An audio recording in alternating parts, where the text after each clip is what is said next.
आज मन की बात प्रधानमंत्री करते हैं, चीन का नाम लेने से कतराते हैं। प्रधानमंत्री चीन से डरते हैं, प्रधानमंत्री पाकिस्तान से नहीं डरते हैं।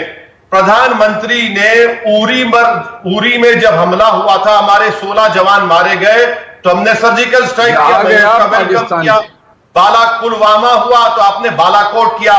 क्या प्रधानमंत्री और बीजेपी हमारे 20 वीर जवान भारत की सरजमीन की हिफाजत करते मारे गए, उनकी शहादत को रायगा जाने देंगे आप?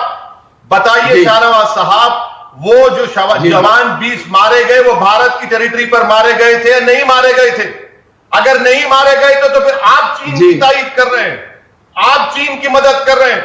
हम भारत की एक जमीन की हिफाजत का सवाल आपसे कर रहे हैं, और हमारा यह हक है कि आप सरकार में बैठे, आपसे पूछा जाए, आपके हमारे प्रधानमंत्री चीन को कितने मर्तबा गए? देखिए, हमारे 20 जवान शहीद हो गए, आपने उनको क्यों नहीं कहा कि गोली चलाएं? क्यों रोका आपने उनको? क्यों गोली चलाने नहीं दी आपने? 20 जवान हमारे शहीद हो गए, और आपको समझना चाहिए मिस्टर शाहनवाज हुसैन कि आर्टिकल 6 जो 1996 का एग्रीमेंट है, वो इस बात की इजाजत देता, अगर हमला हो रहा है तो लिमिटेड आर्म्स आप यूज कर सकते हैं। मैं फिर से आपसे कह रहा हूं कि आप ये नहीं कह पा रहे हैं कि PP-14 पर, जहां पर हमारे जवान शहीद हुए, आज दोबारा चीन के कब्जे में है। आप इस बात को मानने को तैयार नहीं है मिस्टर शाहनवाज हुसैन कि डेप्सांग में 15 किलोमीटर अंदर चीन की फौज हमारे टेरिटरी में घुस चुकी है, और आपकी सरकार, पहली मर्तबा ऐसा हुआ है कि भारत के टेरिटरी में आप लोग एक बफर जोन बना रहे हैं। आप परसेप्शन की बात कर रहे हैं। 5 किलोमीटर नहीं, आधा किलोमीटर नहीं, वो पूरी भारत की जमीन है। क्या हम उस जगह पर पेट्रोलिंग कर सकते हैं फिंगर 4 से फिंगर 8 तक? मैं फिर से कह रहा हूं, पास अरुणाचल प्रदेश में चीन इंटरनेशनल एग्रीमेंट के बावजूद भी, बॉर्डर एग्रीमेंट के बावजूद भी 2.5 किलोमीटर अंदर घुस चुका है। शाहनवाज साहब, ये मिसइंफॉर्मेशन है, नाकामी है, और आप बुरी तरह एक्सपोज हो चुके हैं। आप नहीं, बल्कि सैटेलाइट इमेजेस तो मेरे नहीं है ना, सैटेलाइट इमेजेस झूठ नहीं कह सकते। चलिए ओवैसी साहब रिस्पॉन्ड कीजिए। सवाल करना अलग बात है, सवाल मजबूत करता है लोकतंत्र को, सरकार की जिम्मेदारी तय करता है। आप दुष्प्रचार कर रहे हैं। 1 मिनट, अब ओवैसी साहब रिस्पॉन्ड करेंगे। ऐसा है ना सर, बेचारे शाहनवाज पर आपको रहम करना चाहिए, क्योंकि उनकी पार्टी में सवाल ही नहीं कर सकते। वहां पे जिल्ले इलाही का कानून चलता है कि कोई सवाल ही नहीं किया जा सकता, कोई सोच भी नहीं सकता। शाहनवाज साहब, वो आपकी पार्टी का उसूल होगा। भारत में जमहूरियत जिंदा है। अगर नरेंद्र मोदी का रवैया आप लोगों से डिक्टेटोरियल है, वो तो हमको मंजूर नहीं है। बहैसियत सिटीजन के हम पूछते रहेंगे। हम देश के वफादार हैं, नरेंद्र मोदी के वफादार नहीं है। हम देश से कभी गद्दारी नहीं करें, ना करेंगे। हां, नरेंद्र मोदी की मुखालिफत करेंगे इसलिए कि नरेंद्र मोदी सरासर नाकाम साबित हुए हैं भारत को हिफाजत करने के लिए, और चीन के मामले में एक्सपोज हो चुके हैं। सवाल करना जमहूरियत का बुनियादी उसूल है, वरना जमहूरियत नहीं रहेगी। और आप अगर ये कहेंगे कि मैं आपके साथ आकर थाली बजाऊं, ताली बजाऊं, दिया जलाऊं, नहीं हो सकेगा। नहीं, दो चीजों को जोड़ रहे हैं ओवैसी साहब। आप 2 पैरेलल एग्जांपल्स नहीं दे रहे हैं। क्या ये संवेदनशील मसला नहीं है चीन के साथ? 1 मिनट शाहनवाज भाई, व्यापारिक रिश्ते भी हैं हमारे, बहुत सारा माल, हम कितना भी सड़कों पर जाकर प्रदर्शन कर लें, बहुत कुछ चीन की घुसपैठ हमारे आर्थिक जीवन में हो गई है। यह संवेदनशील मसला है, सैन्य कूटनीतिक स्तर पर बातचीत हो रही है, तो वक्त देने को तैयार क्यों नहीं है आप लोग? सर 1 मिनट, मुझे शाहनवाज साहब से पूछना है, क्या हम चीन के तमाम प्रोडक्ट का बायकॉट कर दें? अगर हम, आप बोलिए, खुलकर कहिए, हम बायकॉट करेंगे। अगर बायकॉट करेंगे तो बताइए, 3 बिलियन का जो मेडिसिन बनते API, वो चीन से आता है, आप बंद करेंगे? अगर आप बायकॉट की बात करते हैं, आपके लोग निकलकर चीन के प्रोडक्ट जलाते हैं शाहनवाज साहब, तो पीएम केयर्स फंड में, वो तो कर दीजिए। आप सुनिए, पीएम केयर्स फंड में Xiaomi ने 10 करोड़ रुपए दिए, चीन की कंपनी है, मेरी नहीं है। OPPO 1 करोड़, 1 करोड़ दिया पीएम केयर्स में। हुआवी 7 करोड़ दिया, OnePlus 1 करोड़ दिया, टिकटॉक 30 करोड़ रुपए, और आप कह रहे हैं कि चीन का बायकॉट करना चाहिए। शाहनवाज साहब, आपका चीन से हम 17 बिलियन डॉलर्स का एक्सपोर्ट करते हैं। इंपोर्ट हम करते हैं $65 बिलियन का, बंद करिए ना।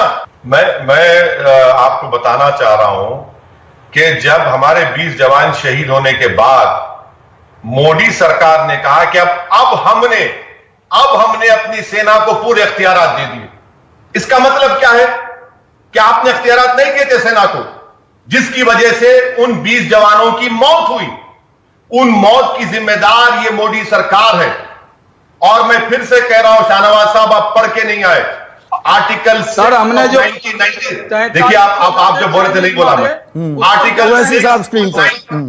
आर्टिकल 6 ऑफ 1996 का एग्रीमेंट कहता है, यही चीन और भारत का एग्रीमेंट, कि अगर हमला होगा तो लिमिटेड आर्म्स में जवाब दिया जा सकता है। मैं आपसे कह रहा हूं कि आपकी सरकार नाकाम साबित हुई है। मैं देश का वफादार था और रहूंगा। साहब, मैंने सवाल कुछ पूछा, आप जवाब कुछ और दे रहे हैं। मेरा सवाल ये था, आपसी राजनीतिक जंग से चीन पर हम कॉस्ट इंपोज कर पाएंगे क्या? यहां राजनीतिक तू मैं जूतम पैजार हो रहा है। जवाब सबक हमें सिखाना है चीन को, हम आपस में सबक सिखा रहे हैं। देखिए सर, यह मामला ऐसा है कि अगर इनसे सच्चाई को पूछा जाए तो बीजेपी कहती है कि झूठ पर यकीन करो और सच्चाई की तहकीक करो। हम ये नहीं चाहते। सैटेलाइट के इमेजेस ना न्यूज 24 के, ना ओवैसी के, ना शाहनवाज के, सैटेलाइट के इमेजेस बता रहे हैं। ये लोग यकीन नहीं करना चाह रहे और देश की जनता को झूठ कह रहे हैं।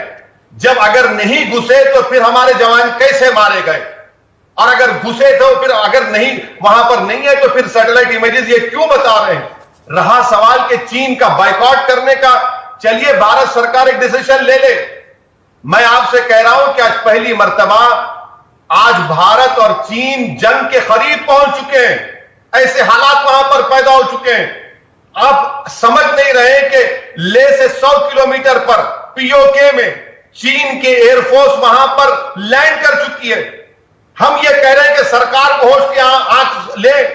मोदी जी जिनपिंग पर बेइंतहा भरोसा करते हैं, और वही गलती जो नेहरू ने की आज मोदी ने की। 62 में नेहरू ने गलती की थी और 2020 में मोदी ने गलती की। मैं मुकम्मल सवाल पूछता हूं, मैं पीछा नहीं छोड़ता किसी का। आप रक्षा मंत्री को फोन क्यों नहीं करते? आपका फोन नहीं उठाते क्या राजनाथ सिंह? ओवैसी साहब। सर शाहनवाज जो है ना, बेचारे खालिसुल जहन लेकर आकर बैठे हैं। ऑल पार्टी मीटिंग में मैंने प्रधानमंत्री को लेटर लिखकर कहा कि सर पार्लियामेंट का सेशन बुलाइए, एक व्हाइट पेपर जारी करिए जिसमें यह बताइए कि 2014 से जब से आप प्रधानमंत्री बने 2020 तक कितनी जमीन पर चीन ने कब्जा किया। मैंने कहा कि इंक्वायरी कमेटी बनाइए, जिस तरह सुबह कमेटी बनाई गई थी कारगिल के बाद, मालूम हो सके। मैंने यह पूछा कि आखिर 15 जून की रात को हमारे सिपाहियों को रात में किसने भिजाया ऑर्डर देकर, और किसने कहा कि गोली चलाओ। ये सब हमने पूछा है। अब इनको नहीं मालूम तो क्या करेंगे? इनको सिर्फ मोदी से इतना डर है शाहनवाज को कि वो उनको एमपी नहीं बना रहे हैं, ना उनको मिनिस्टर नहीं, निजी टिप्पणी नहीं। अरे भाई मेरे शाहनवाज नहीं, हम इनकी बड़ी इज्जत करते हैं, इनकी बड़ी इज्जत करते हैं। जाए बॉर्डर पर जाके देखें, सैनिकों से मिले। आप जाते क्यों नहीं है ओवैसी साहब? एक मिनट शाहनवाज भाई, सिर्फ ओवैसी साहब आप क्यों नहीं जाते? अगर बीजेपी, आप कहते हैं राजनीति करती थी विपक्ष में, ये तो सीमा पर भी पहुंच गए थे, संकल्प पत्र जारी करते थे, आरोप लगाते थे, आज पूछो तो हमें देशद्रोही कह देते हैं। आप क्यों नहीं जाते? सीमा पर जायजा लीजिए ना। सर देखिए, सीमा पर जाने के लिए मैं तैयार हूं, ना सिर्फ जाने के लिए बल्कि अगर प्रधानमंत्री कहेंगे कि भारत के पूरे एमपीज को जाकर वहां पर अपनी जान देना है तो इंशाल्लाह मैं पीछे हटने वाला नहीं हूं। मगर प्रधानमंत्री से सवाल करने का मतलब यह है कि एंटी नेशनल हो गए हैं। नहीं, सीमा पर क्यों नहीं जाते आप? सीमा पर जाकर देखिए ना हुआ क्या है। अगर ऑल पार्टी डेलीगेशन सरकार लेके जाती है, हम तैयार हैं। आप तो ऑल पार्टी मीटिंग में हमको नहीं बुलाते, आप तो पीटीआई को एंटी नेशनल करार देते हैं। सर मैं आपसे कह रहा हूं कि आज जो स्थिति है, एक्सपर्ट्स कह रहे हैं कि भारत और चीन वॉर के करीब आ चुके हैं। शाहनवाज साहब, हम आपसे रिक्वेस्ट कर रहे हैं कि हमारे पास जो वॉर रिजर्व्स हैं वो सिर्फ 12 दिन के हैं। 12 दिन के हैं। लम्हों ने खता की, सदियों ने सजा पाएंगे। होश के नाखून लीजिए। आप देश को टीआरपी की तरह चला रहे हैं, रेटरिक की तरह। और ये जो हाल हुआ है ना ईस्टर्न लद्दाख में, ये सिर्फ और सिर्फ नरेंद्र मोदी की ये पर्सनल नाकामी है।